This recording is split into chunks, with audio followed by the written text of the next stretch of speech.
Brigada ang grupo naman ng mga guro, hinimok ang Kongresong ilaan ang pondo sa edukasyon imbes na sa flood control projects.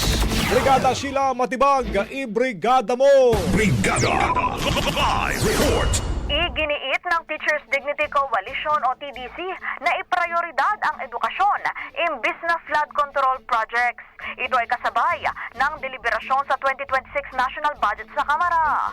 Dumalo sa naturang deliberation si TDC National Chairperson Benjo Basas bilang resource person at dito niya sinabi na sumusuporta ang grupo sa Last Mile Schools Bill na target magbigay ng mga pasilidad sa mga maliliit, remote at underserved public schools sa bansa.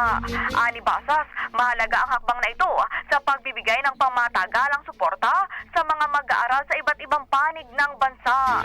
Kaugnay nito, hinimok niya ang Kongreso na i-reallocate ang pondo mula sa infrastructure projects papunta sa edukasyon.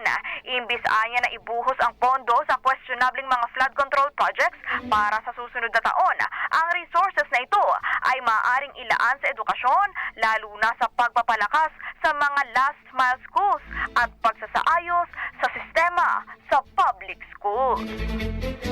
In the heart of changing lives, ako si Brigada Sheila Matibag ng 105.1 Brigada News FM Manila. Sa Musica News, Authority! Ang bahaging ito ay hatid sa atin ng Guard C Plus with Zinc Capsule. Always protektado ang kalusugan.